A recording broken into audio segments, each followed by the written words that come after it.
सद्गुरु योगेंद्र शीलनाथ जी महाराज धूनी परिसर मल्हार क्षेत्र में इन दिनों 41 दिवसीय मंचधूनी अग्निहोम खड़ी तपस्या, आस्था और श्रद्धा का केंद्र बनी हुई है। बाल योगी संतोष नाथ महाराज ने बताया है कि देवास में उनकी दूसरी तपस्या है तथा अब तक वे लगभग 44 तपस्याएं पूरी कर चुके हैं। भक्त मंडल के सदस्य अरविंद चौकसे ने बताया है कि इस बार गुरु महाराज जी की तपस्या अत्यंत कठिन है। तपस्या के दौरान और उसके बाद भी वे 24 घंटे खड़े रहते हैं। गुरु महाराज तपस्या के लिए स्वयं कंडे लेकर धूनी स्थल तक पहुंचते हैं। रात्रि में सुख समृद्धि एवं विश्व कल्याण की कामना की जाती है। कड़ी धूप में तपस्या गुरु महाराज चल रही है, किस प्रकार की आपको जो सेवाएं दी जा रही है और आज कौन सा दिन है? योगी संतोष नाथ जी हैं, आप हरियाणा हिसार सुल्तानपुर से आए हैं। शीलनाथ जी महाराज की वहाँ पर गुरु गादी है, आप गुरु गादी में विराजमान हैं।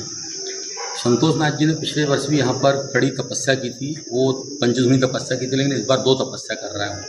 एक पंचधूनी तपस्या कर रहे हैं जो सुबह 11 बजे पंचधूनियों के बीच में खड़े होते हैं, वो 3 बजे उठते हैं। और दूसरी तपस्या जो बड़ी कड़ी तपस्या है, जिसको देखकर हमारा हृदय भी आँख भर आती है, क्योंकि उनकी क्या है 24 घंटे खड़े रहे, मतलब बैठते भी नहीं है, लेटते भी नहीं है, जिससे उनके पाँव में सूजन भी आ गई है और काफ़ी बुखार भी आ गया था। डॉक्टरों की टीम भी यहाँ पर देख रही है और देवास कलेक्टर ऋतुराज के संज्ञान में है और देवास एसपी के संज्ञान में है। और जैसा आपने पूछा क्या सेवा, हमारी कोई सेवा नहीं है, हम सिर्फ उनके शिष्य हैं। शीला से हम आ जाते हैं। संस्था द्वारा भी यहाँ पर उनके लिए कोई सुविधा नहीं दी जा रही है। भंडारे की बात करिए, भगवान जी ने चावड़ा दें कि हम भंडारा करेंगे, मतलब जो शीलनाथ जो यहाँ की समिति उसके द्वारा। और गुरु महाराज जो कंडे हैं वो भी आप हरियाणा हिसार से लाए हैं और यहाँ पे वो भंडारा चल रहा है, जो लोग आ रहे हैं भंडारा कर, ये भी सब गुरु महाराज अपने ही स्वयं के पैसे से कर रहे हैं। कोई उनके लिए कोई व्यवस्था नहीं और कोई सेवा नहीं है। जो आम लोग जो सेवा करते हैं बस वही सेवा है। कौन सा वर्ष है तपस्या का? ये दूसरा वर्ष है तपस्या का। देवास में दूसरा वर्ष है, पर ये उनकी 19वीं तपस्या है। अच्छा, किस प्रकार तपस्या कर रहे हैं और टाइम क्या है?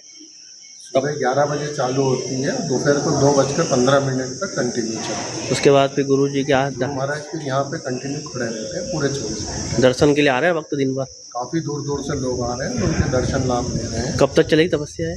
ये 41 दिवसीय तपस्या है जो 29 जून तक चलेगी। मध्य प्रदेश ही नहीं बल्कि दूसरे राज्यों से भी गुरु महाराज के जो भगत हैं, आप लोगों को सोशल मीडिया के तरह जिनको मालूम पड़ रहा है, वो दूर दूर से चले आ रहे हैं। अभी देखा गया कि कुछ देर पहले बेंगलोर से आए हैं और यहाँ की एक बच्ची थी जो पूर्णाम, वो भी दर्शन करने आई है। बात गुरु महाराज के जितने भगत हैं और जो नाथ संप्रदाय से जुड़े लोग हैं वो सभी यहाँ पर आ रहे हैं। और इसके बाद रात को हवन होता है।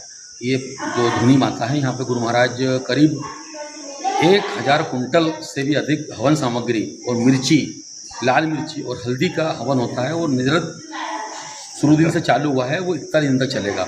और गुरु महाराज का उद्देश्य है कि देवास सुख समृद्धि बनी रहे, माँ चामुंडा की नगरी है। इस कारण वो गुरु महाराज के यहाँ पे शीलनाथ जी महाराज यहाँ पर हैं, इसी कारण उन्होंने ये देवास चुना है। आपका परिचय? मैं अरविंद चौक से, शीलनाथ भक्त मंडल से। आपको तो तपस्या की जा रही है, किस प्रकार की तपस्या की जा रही है, क्या तपस्या के दौरान? ये तपस्या भाई गुरु गोरखनाथ जी ने 8 योग बनाए थे। जैसे अग्नि तपस्या हुआ है, जल तपस्या हुआ है, खड़ी तपस्या हुआ है, कोई एक हाथ खड़ा कर ले, एक पैर पे कर ले। गुरु गोरखनाथ जी ने 8 योग बनाए। और गुरु गोरखनाथ जी ने 8 योग इसलिए बनाए थे जन कल्याण के लिए, साधुओं को साधना करने के लिए। उनका शरीर भी सदा है और दुनिया का कल्याण भी हो, इसलिए ये 8 योग बनाए थे। आपकी कौन सी तपस्या है? देवास में कौन सी है? देवास में तो ये हमारी दूसरी तपस्या है। वैसे तो हमारे को ये लगा था, ये मेरी तपस्या होगी मेरे ख्याल में 44-45वीं तपस्या होगी। ठीक, कहाँ से पधारे हैं? हम योगी संतोष नाथ, डेरा बाबा आकाशनाथ जी, हरियाणा सुल्तानपुर जिला हिसार। वो अपने सतगुरु शीलनाथ जी के गुरुस्थान है, जहाँ गुरु इलाचीनाथ जी से इन्होंने दीक्षा ली थी। देवास क्यों चुना आपने तपस्या? ये तो हमारे गुरु महाराज हैं, इन्होंने हमको बुलाया, आपका प्यार और इनका आशीर्वाद इन्होंने बुलाया।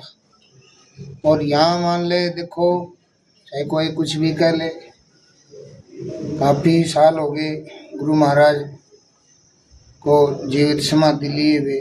उसके बाद में तकरीबन जितने भी गुरु महाराज की दुनिया है, वहाँ जो हालात है वो जर्जर है, कोई सुधार नहीं है, कोई और नहीं।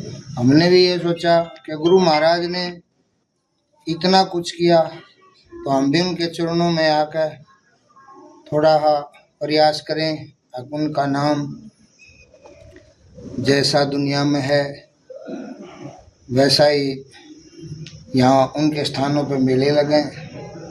बस हमारा तो यही प्रयास है। ठीक।